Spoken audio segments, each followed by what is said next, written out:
So welcome to my YouTube channel. That's what we call The Good Life. Today I'm in my home garden and I'm going to take you for a little tour around just to show you how everything is doing. Now if you've not already subscribed to my channel, if you could please do so, because you'll get lots of helpful hints and tips all throughout the year from my home garden and from time to time my home kitchen. Now a lot of you maybe recognise me in a different garden and allotment, and that's because we've moved to Hereford from Kent and we're in our in-between country home at the moment, but we're due to move to our beautiful stone cottage with a wonderful garden very soon. So in the meantime, a lot of my things are in pots, so it's definitely been what I would call a bit of a challenge, but because I'm an obsessive gardener, I had to grow something, and hopefully in the next month to 2 months we'll be in our beautiful stone cottage and there'll be lots more for me to share with you. But in the meantime, let me show you what I'm getting up to at the moment. Now one of the things, I moved from my allotment because I couldn't bear to leave them there, and if I'm really honest with you, I'm generally quite tight-fisted, but it cost me a lot of money, were my blueberries. So my blueberries are doing absolutely fantastically, bearing in mind they were uplifted from their pots or their raised bed, and they've been taken here, and all we've got them in is some really large pots. But as you can see, I've got some really beautiful blueberries here. Now the thing to bear in mind with blueberries is they do need special soil. They need ericaceous soil. You can't just put them in any soil, so you either need to test your soil to see whether you've got the right kind of soil, or you need to put it in the right medium, which is exactly what I've got in there. But as you can see, absolutely fabulous. So even though I've moved them and I thought it could possibly be the end, clearly they're doing absolutely brilliant. And I think that's pretty good going for something that's been moved to still be producing fruit, which I'm really chuffed with. Now it's going to take me a little while to pick all these, so I shall pick these later. So I shall come back with those, and I shall enjoy those with my breakfast or with some yoghurt later. A lot of people ask about books. This is absolutely fantastic. Allotment Month by Month by Buckingham.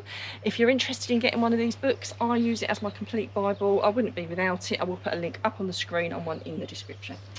So let's move over to here, see how everything else is doing. Now I've got some rhubarb here. Now it's obviously not as big as I would like it to be because it's in a pot, and I certainly wouldn't want to keep that in a pot, whereas some people do keep their blueberries in pots.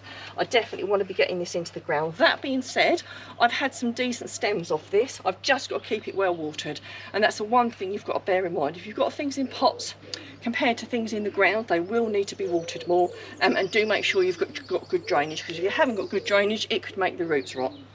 But this is doing as well as I would expect it to do in a pot like this, but I can't wait to get that in the ground.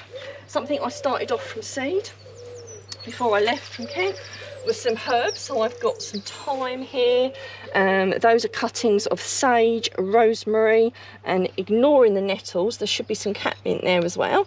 I've also got some oregano in between the weeds, which I need to take out. Yes, I get weeds too, and despite mint normally going completely crazy, it is being a little bit slow getting there, but it is definitely growing. Now the garden we're moving to has already got quite a lot of established plants, especially herbs, so I'm really looking forward to that.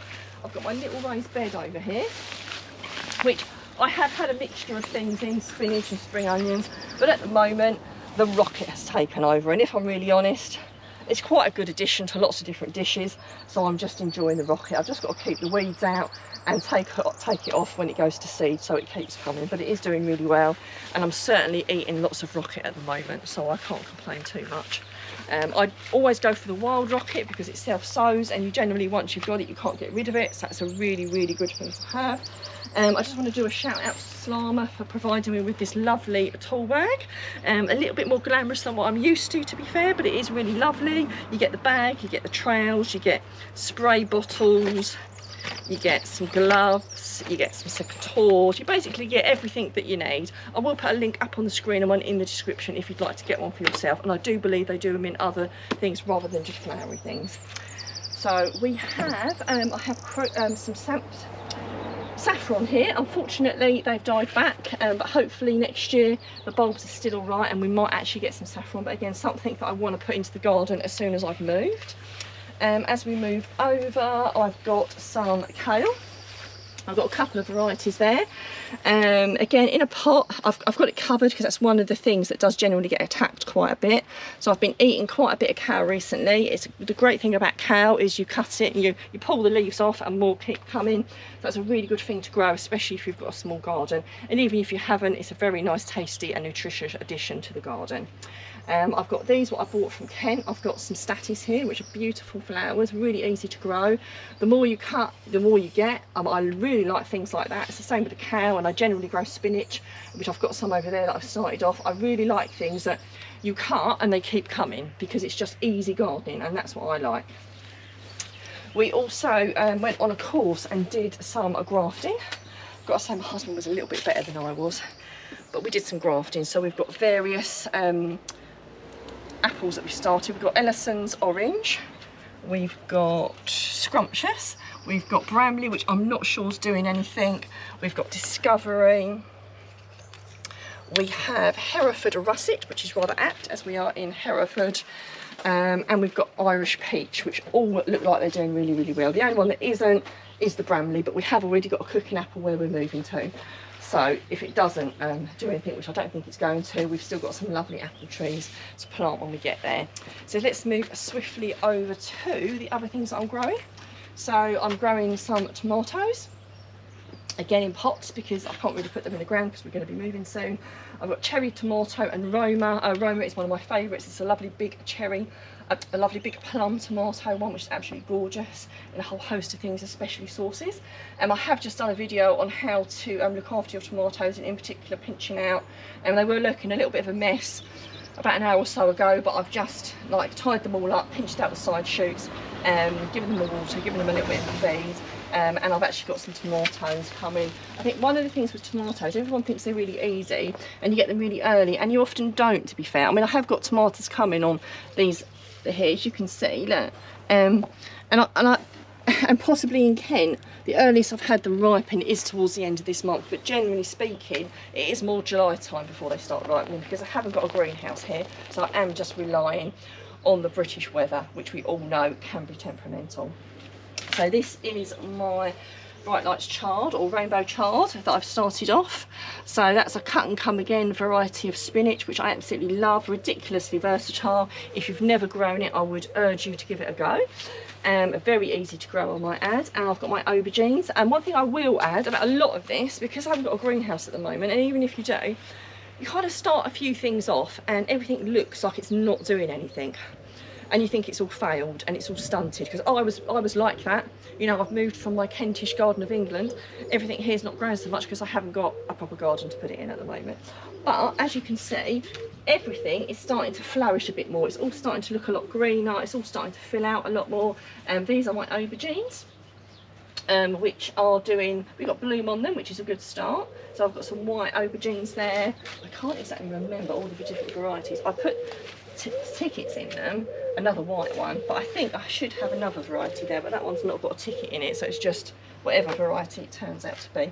So definitely one of my top tips is don't give up on things. As long as you keep them watered but not over watered, you've got good drainage, you give them food, most things will produce something.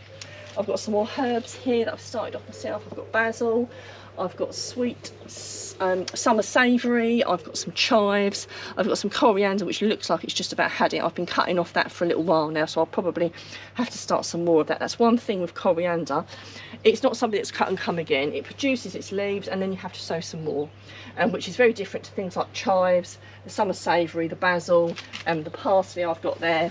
You know, you just keep cutting it and more comes.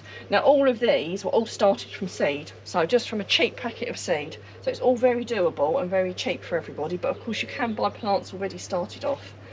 The other thing I've got over here is I've got some peppers. Now I've got the hot peppers and I've got sweet peppers. So I've actually got one really large hot wax there, which is doing absolutely brilliantly. I've had this one rogue one that's grown. I think that's quite early because peppers are notoriously quite slow growing.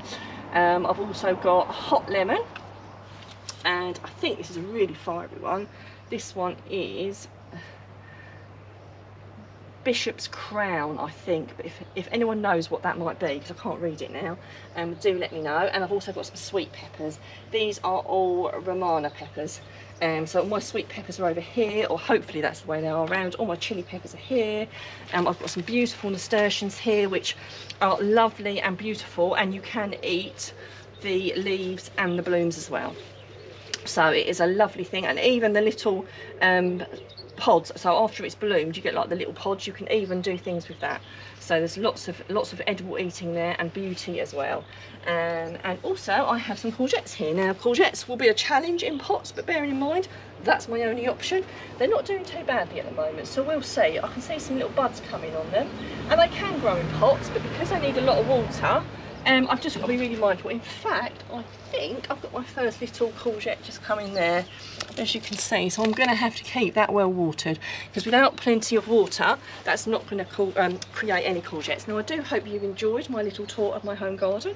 Please don't forget to like, comment and subscribe. And if you'd like to watch my next video, please check out what's on the screen.